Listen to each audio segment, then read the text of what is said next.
Hello दोस्तों, बहुत बहुत इस्तकबाल है आपका हमारे यूट्यूब चैनल पे। वीडियो को शुरू करने से पहले आप हमारे चैनल को एक बार ज़रूर सब्सक्राइब कर लीजिएगा। आज हम देवा शरीफ की दरगाह शरीफ पर आए हुए हैं, जो कि उत्तर प्रदेश में लखनऊ के पास बाराबंकी एक जगह पड़ती है, वहीं पर है। बाराबंकी स्टेशन से लगभग 13 किलोमीटर दूरी पर ये दरगाह शरीफ है। और जैसा कि आपको पता है कि हर दरगाह शरीफ पर कुछ न कुछ विवाद चल रहा है, जैसे कि बहराइच दरगाह शरीफ का मेला जो है उसको बंद करने की बात चल रही है। उसी तरह इस दरगाह शरीफ पर भी जो मेला है इसको भी रोकने की, बंद करने की बात कर रही है। तो इसी तरह जो है हर दरगाह शरीफ पर कुछ लोग जो है एतराज़ कर रहे हैं और यहाँ पर लगने वाले उर्स और मेले को बंद करने के लिए कह रहे हैं। तो उसी दरगाह शरीफ पर हम आपको पूरी वीडियो दिखाएंगे, तो आप हमारे वीडियो पर बने रहिए। और हम इनकी करामात के बारे में, इनकी ज़िंदगी के बारे में भी हम आपको बताने वाले हैं। तो चलिए हम चलते हैं, आपको दिखाते हैं। ये जो आप देख रहे हैं यहाँ पर ये मार्केट पूरा लगा हुआ रहता है। यहाँ से आपको सिरनी और चादर चढ़ाने के लिए आपको मिल जाएगी। जैसा कि आपको पता है, वारिस पाक जो थे इनके वालिद का नाम हजरत कुर्बान रहमतुल्लाह अलैह था। और जब वारिस पाक जो है छोटे थे तभी उनके अब्बू का इंतकाल हो गया था। जब वो 5 साल के हुए थे तब उनकी अम्मी का इंतकाल हो गया था। और फिर इनकी देखभाल और पढ़ाई लिखाई सब इनकी दादी जान ने सब किया और इनका मदरसे में दाखिला करवाया।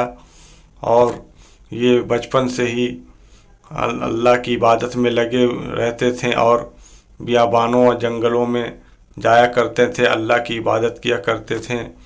और इसी जज्बे को और इसी अल्लाह की नज़दीकी को देखकर इनके बहनोई जो लखनऊ में रहते थे वो भी अल्लाह के वली थे, एक बुजुर्गाने दीन थे। उन्होंने अपने पास बुला लिया और इनको और इल्म और तालीम हासिल कराई। और जब ये बड़े हुए तब ये हज करने के लिए गए। पहली इन्होंने टोटल मुकम्मल 9 हज किए थे। इन्होंने पूरी अपनी ज़िंदगी में 9 हज किए थे। एक हज जो है समुंदर के रास्ते उन्होंने किया था, बाकी हज इन्होंने पैदल ही किया था। और ये हमेशा अहराम बांधे हुए रहते थे और हमेशा ये पैर नंगे चलते थे। माशाअल्लाह, ये पैरों में चप्पल नहीं पहना करते थे। और इन्होंने 8 हज जो है पैदल ही किया था, पानी के रास्ते से बस 1 हज किया था। जब इनका एक वाक़या है, जब ये पानी के रास्ते से हज करने जा रहे थे तभी कश्ती बीच समुंदर में जाकर रुक जाती है और आगे बढ़ती नहीं है। उस कश्ती का जो कप्तान था वो मुसलमान था। उसने ख्वाब में देखा कि आप दावत और खाना मज़े से खा रहे हैं और आपके कश्ती के लोग भूखे हैं। तो उस कप्तान ने क्या किया, सभी लोगों को दावत दी, दावत पर बुलाया। तब सब लोगों ने दावत खाया। फिर जब सुबह हुई उसने कश्ती को, जहाज़ को आगे बढ़ाने की कोशिश की। जहाज़ आगे नहीं बढ़ रहा था फिर भी। तब उसने फिर रात में ख्वाब देखा कि आप दावत खा रहे हैं और आपके कश्ती के लोग भूखे हैं। तो फिर उसने सुबह सभी लोगों को दावत दी, सभी लोगों को दावत पे बुलाया और दावत का इंतज़ाम किया और खाना खिलाया। तो फिर उस सुबह हुई, जब उसने फिर कश्ती को आगे बढ़ाने की कोशिश की तो कश्ती नहीं बढ़ रही थी।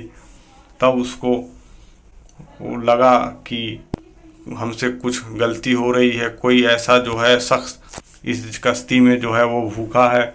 तब उसने पूरा रजिस्टर निकाला और सबका देखा कि कौन कश्ती में कौन कौन सवार है, कौन कौन नहीं सवार है, कौन दावत में आ रहा है, कौन नहीं। तब उसने देखा कि एक कश्ती के किसी कोने में एक बुजुर्गाने दीन अल्लाह की इबादत में लगे हुए हैं। तब उसने जाकर के कहा कि हज़रत आप चलिए, आपको हमारे तरफ से दावत है, आप चल कर के खाना खा लीजिए। तब जाकर के वारिस पाक ने खाना खाया और कश्ती आगे बढ़ी और सभी लोग हज करने गए।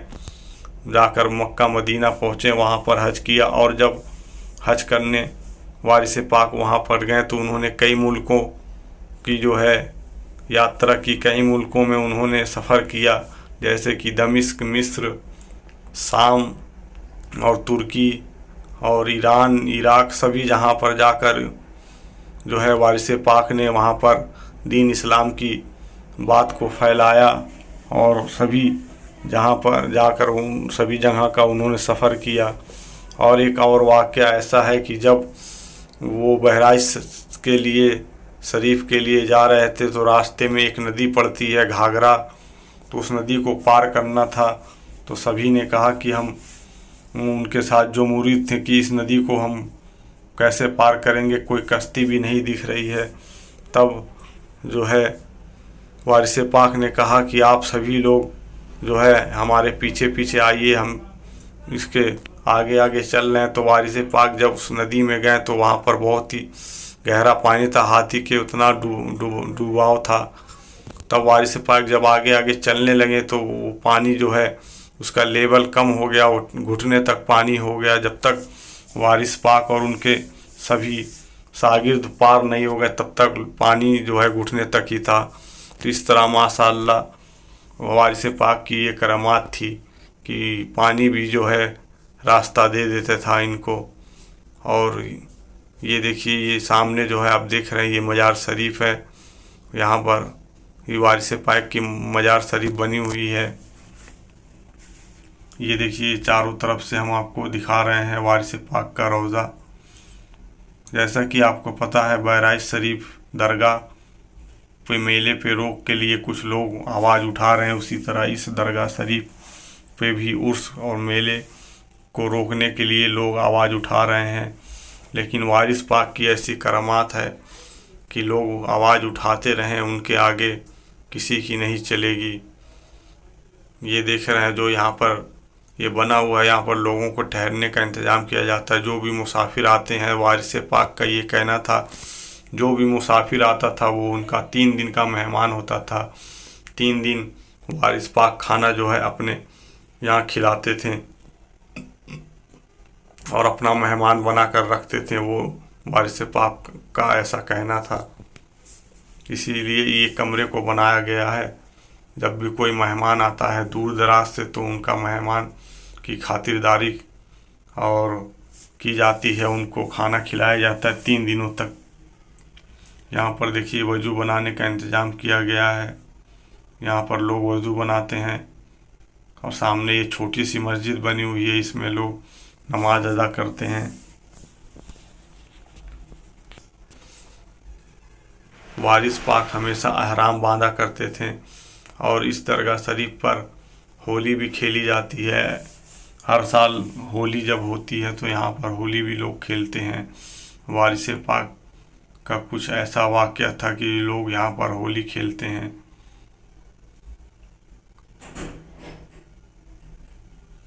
ये देखिए सामने ये मस्जिद है, इसमें नमाज अदा की जाती है।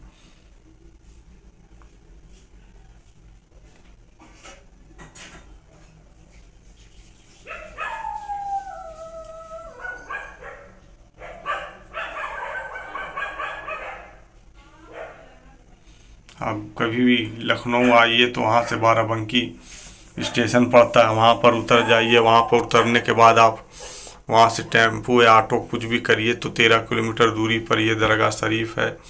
वहाँ पर आप आकर के ज़ियारत कर सकते हैं और अपनी मुरादें और मन्नतें मांग सकते हैं। बहुत दूर दूर से यहाँ पर ज़ायरीन आते हैं, अपनी मुरादें और मन्नतें को मांगते हैं और सबकी मुरादें पूरी होती हैं। वारिस पाक क्या ऐसा करामाती दरगाह है। आप हमारे वीडियो को लाइक कर दीजिएगा, चैनल को सब्सक्राइब कर दीजिएगा।